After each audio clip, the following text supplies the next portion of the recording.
Hello, hi guys! Magandang hapon sa inyong lahat. This is Chino Rodriguez from my Sagri Channel, a faith healer, also mata reader. So ngayong hapon na to, tingnan natin na nagsabihin sa inyo ng ating mga gabay. This is a special gabay for the month of January 23 hanggang January 29 for the sign of Aries. So Aries, welcome to my channel.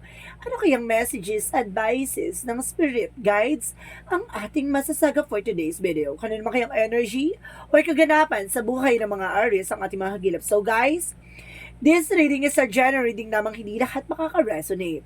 Kunin lamang pa makaka-relate sa inyo and comment down below kung kaninong energy ang ating nasagot.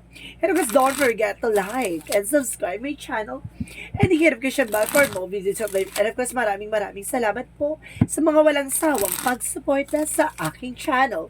Lalo-lalo na hindi nag-skip ng ads, naway pagpalain kayo ng Diyos at may kapal. Siksik liglig nag-uumapaw ang biyaya mo ng balik sa inyo. So guys, come on na. Eto na ang mensahe sa iyo ng ating mga gabay. Angel Spirit Messages giving no information, no? So, ano kayang gusto sabihin sa ating mga Aries ang ating mahagilap, no? So, pasensya na kayo ha, ngayon na tayo nakapag-upload. That because of, alam nyo na, diba? So, let's see. Additional messages, given information. Oh my God, there's a death card. That card represents an ending and a new beginning. And the death card represents a transformation. So, sinasabi ng death card dito, may mga bagay na matatapos na, no? So, ibig sabihin, it's either the end of the class, or end of the company, or end of your contract, or something, an end of relationship. So, what is that? So, there's a Two of Swords, there's a decision. So, kailangan mo na mag-decision ngayon, no? Additional messages. So, there's a Page of Swords. So, there's an information, no? May mga bagay na dapat mong malaman. May mga bagay mo na dapat mong pakakatandaan. There's a Temperance, a perfect timing. A Temperance for a patience, no? Marunong ka kumalma, no? Sinasabi sa dito, alamin mo muna yung mga bagay-bagay bago ka magdesisyon or bago ka magbigay ng opinion or either bago ka humusga, no? So, let's see. And there's a solid foundation, no? Na parang nasisense ako. At the same time, there is a Seven of Swords. There's a sneakiness. There's a cheating lying on you. So, biglang ingat ka, no? Maaaring napapalibutan ka ng mga ingitera, mga sinungaling, plastic, additional messages. And of course, guys, there's Ten of Pentacles. Wow, a long-term success and long-term investment. So, ibig sabihin na magkakaroon ka ng pangmatagalang eksena. So, let's see what is the death card. So, there's a Knight of Swords na there's a success is coming your way. So, ibig sabihin na the ending is a new beginning.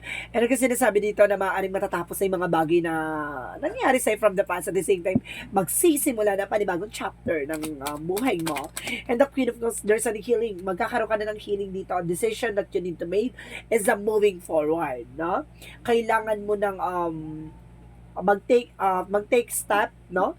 Na kailangan mo nang umalis sa situation or kailangan mo na talagang bumangon, no? And because there's a Page of Swords for a once, there's a celebration, no? Maraming celebration, there's a lot of events, family gathering or something na kumaga alamin mo yung magdadala sa iyo ng celebration.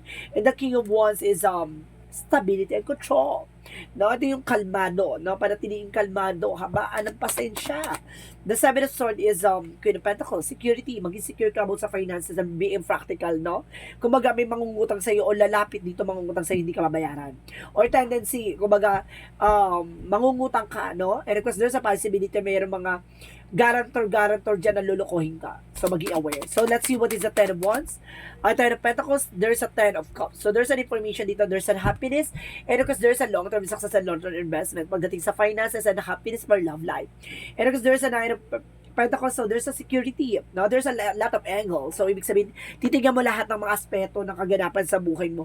Kung ano yung mga bagay na magsasucess ka, diba? Alamin mo dapat yung mga laban na ilalaban mo. And of course, there's a Four of Pentacles for saving money, budgeting, no? Protectionan mo yung grounds mo. Magkakaroon ka na ng healing for finances. So let's see what is the Page of Swords in the Four of Wands. So there's an Emperor. Be mature enough and being grounded. No, maging mature ka sa lahat ng kaganapan sa buhay mo. Alamin mo, tuklasin mo bago ka magdesisyon o bago ka humusga. No, kumbaga, resilience, no? Huwag ka magbibigay ng kahit anong opinion, no? Kumbaga, hayaan mo muna sila magbunganga, magsalita ng kung ano-ano na malalaman mo. So, may mga bagay dyan na hindi, kumbaga, ang pagiging aggressive, yan yung nagdadala sa'yo ng kumbaga sa alanganin sitwasyon. And there's a Six of Pentacles, kumbaga magkakaroon ka ng financial windfall or financial flow, no? Dadaloy na. There's a give and receiving something by the universe. Kumbaga, tutuloy siya magdadala ng stability and solid foundation and solid investment. Pak, diba? Solid foundation. So, let's see what is the Seven of Swords in the Queen of Pentacles. So, there's a Hangman. Ito yung sinasabi ko, diba? Kumbaga, maiipit ka sa sitwasyon, no? Kumbaga, sinasabi mag-iingat ka, may mga inggitera dyan na kumbaga gumagawa ng hindi maganda sa'yo or there's a cheating lying on you na may ipit ka sa situation, no? Mag-iingat ka. The Ten of Pentacles and the Ten of Cups represent the Five of Cups in reverse. So there's a kumbaga recovery, no? From your grip, no? Parang there's a financial loss or something losses na kumbaga unti-unti ka na nakaka-recover, no? Sa mga iniisip mo, no? Disappointments. Let's see what is the outcome. So there's the lovers. May love life dito na papasok, no? For the Aries. And of course, there's some three of wands. So waiting for a soul or waiting for a may mga bagay na hinihintay ka. And of course, there's a strength card. Confidence. No, kailangan na lakasan mo ang loob mo, maging matapang ka this time. Na marunong ka mag-antay, marunong ka lumaban, diba? At dapat laban na laban, pero hindi ka mukhang kalaban. So let's see what is additional messages for your career. Sa career naman, guys, there's an information with the High Priestess. So, there's a hidden agenda or hidden enemies. Or either there's an unseen, there's a mystery behind. May mga bagay na hindi ka pa nakikita. No? May mga bagay na matutuklasan ka about sa career mo or business or about sa trabaho mo. About additional messages for career. So, there's the devil. No? May hidden agenda. There's an information na there's a mystery behind na may gumagawa sa'yo na black magic involving the devil energy. No? May gumagawa sa'yo dito ng kulam. Kinukulam ko, kuya. So, let's see. What is the additional messages for love life? Pagdating naman sa love life, there's Six of Wands. So, magtatagumpay ka. No? Kikiligin ka pa rin, pero there's a financial loss. There's a possible na, kumbaga, mag-ingat ka lang, no? Maaring mabudol ka o maloko ka, no? Pero may papagtagumpayan mo. No? Maaring, kumbaga, perahan ka, ganyan, mag-ingat ka. So, let's see about naman sa health. So, there's a Seven of Pentacles. So, there's a victory and success and harvest time. Kumbaga, pagdating sa health mo, ay kumbaga panalo. The Eight of Wands, so it's a travel. No, kumbaga, magkakaroon ka ng unwind or something na kailangan mo mag-unwind, no? Kasi parang mas kailangan mo ng pahinga dito kasi there's a result, no? Kumbaga, nandito na, no? Dadalo yung eksena pero kailangan mo ipahinga. Masyado ka ng pagod, no? Masyado ka na laban. So, let's see what is the magical fairy messages. For magical fairy messages, so get more information. So, there's an healing, healed, and healer. So, kailangan mo ng healer dito, no? Para pagalingin ka sa anumang uri ng iyong karamdaman. Now, at the same time, there's children. So, some of you may mga anak na, no? Your connections with the children is part of your life purpose, no? Talagang kasama siya sa buhay mo, ang mga bata. It's either may anak ka o wala ka pang anak o mga mahilig ka sa bata. So, there's a spy and watching. So, I told you, di ba? May plastic dito na nag-i-spy sa'yo. Or either may gumagawa sa'yo ng black magic dito na para, di ba? Malasin ka. O, see? Inggitera. So, let's see. So, there's a harvest time. So, at the end of the time, magkakaroon ka ng harvest, no? So, this is the moment na unti-unti mo na matutuklasan, unti-unti ka mo nang, kumbaga, malalaman yung kahalagahan ng lahat ng kaganapan sa buhay mo. And because there's the regret, no? May mga pagsisisi or panghihinayang ka dito. So, there's a possibility na, kumbaga, mauunawaan mo na, no? At the same time, there is a transcendence by unity, no? May pagkakaisa dito, 'di ba? So there's an information na kumalma ka, no? Marunong ka dapat kumapa o kumbaga makiramdam. So let's see what is the Romance Angels. So pagdating sa Romance Angels, Angel Spirit Guides, so there's a honeymoon. So some of you may honeymoon dito, di ba? Kaya galingan mo. And of course, there's a keep your open-minded. So keep an open mind, no? Kumbaga, kailangan open mind ka. Kumbaga, there's an expectations sa mga kaganapan sa buhay mo. 'Di ba? So, ibig sabihin dito, may mga bagay na mangyayari, may mga bagay na hindi mangyayari. So, there's an information na your soulmate may differ from your usual type of expectations, no? Kailangan maging open-minded ka sa lahat ng kaganapan sa buhay mo. Even sa love life and career. And of course, there's a go forward fearlessly. No, go forward fearlessly. Kailangan mo lumaban, no? Magpatuloy kahit na kinakatakutan or may mga bagay na kinakatakutan ka. O kailangan mong mag-take ng risk at alisin mo yung takot at pangamba mo.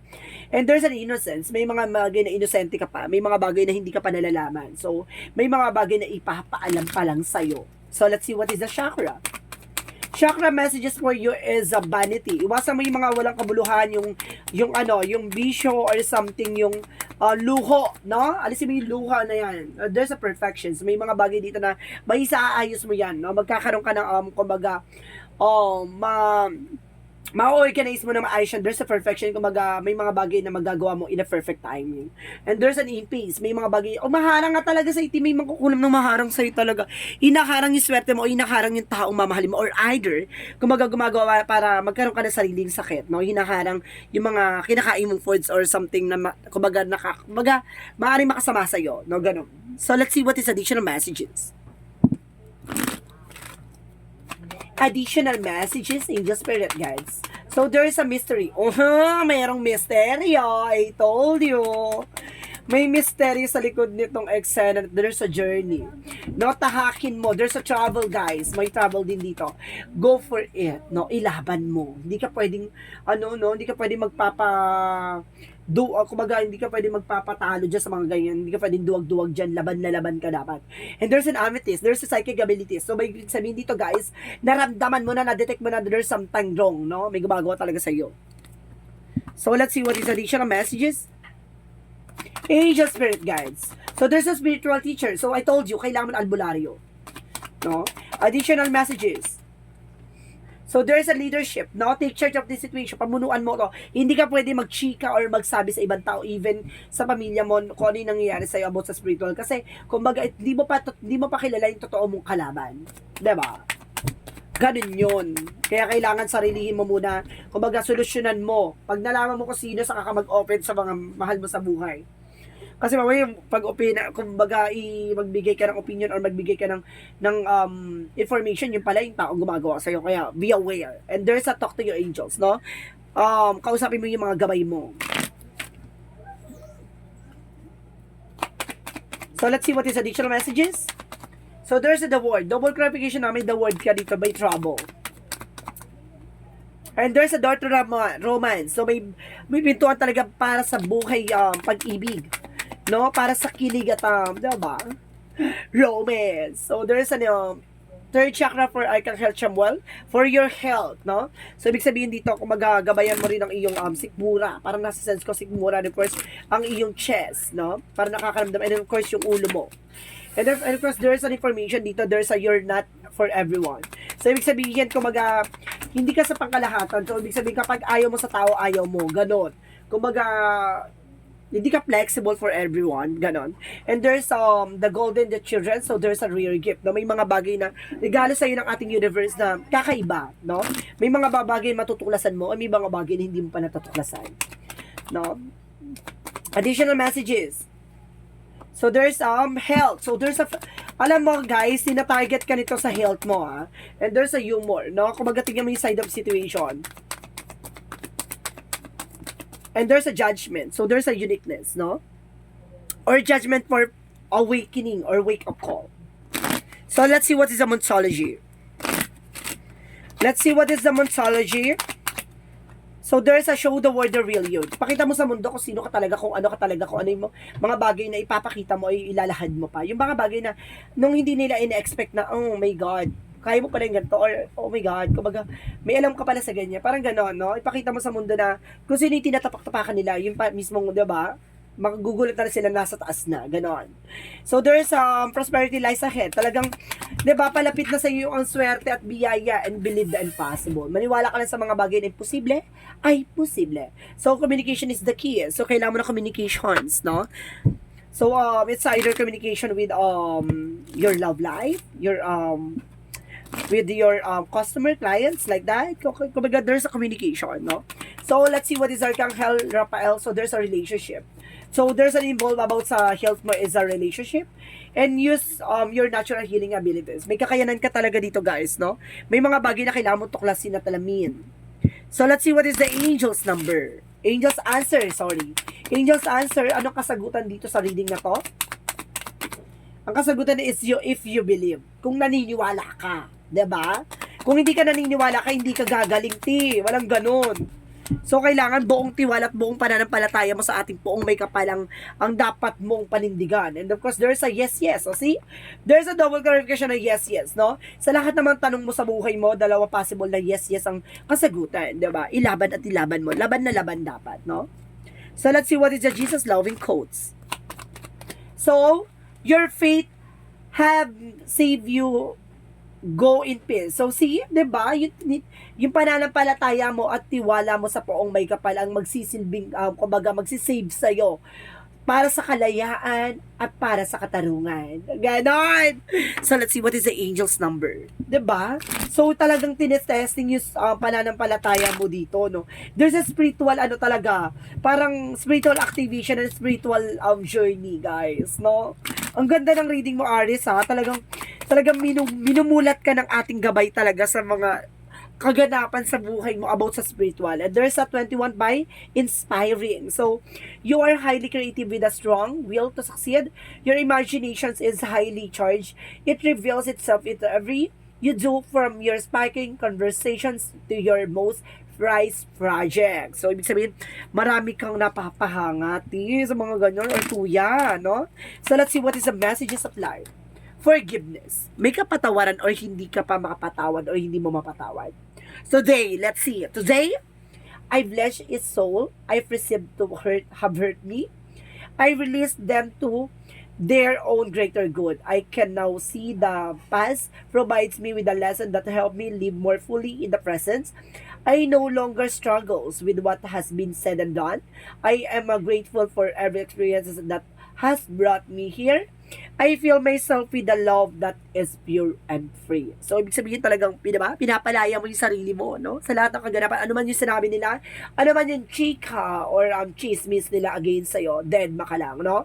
Kung hayaan mo silang piliting kang pabagsakin, no? Iaangat ka ng ating poong may kapal. So, huwag ka mag-alala. May mga bagay lang talaga na walang gamot sa inggit, no? So, sinasabi sa ito, may mga bagay na kailangan mong tanggapin, may mga bagay lang talaga na kailangan mong iset aside, no? May mga bagay na kailangan mong mag-take ng actions, or may mga bagay na kailangan mong pangalagaan at pag-ingatan, no? At sinasabi sa dito, magtiwala at maniwala at manampalataya, para na sa gano'n na maging sentro at kumbaga magkaroon ka ng proteksyon, no, laban sa anumang uri ng negatibo or negative energy na nakapalibot sa iyo. So, let's see. Maraming salamat, Madam, for your wonderful reading. So, this is special gabay for the month of January 23 hanggang January 29 for the sign of Aries. So, Aries, maraming salamat for your wonderful reading. So, once again, this is Chin Rodriguez, Mama Asagri Channel, a faith healer, also mata reader. Maraming salamat, guys, sa mga walang sawang pagsuporta sa aking channel, lalo-lalo na yung hindi nag-skip ng ads na way pagpalain kayo na just at may kapal, siksik diglig, nag-uubabaw ang biyayang manumbalik sa inyo. And of course, maraming salamat and see you in the next video. Bye-bye and babush!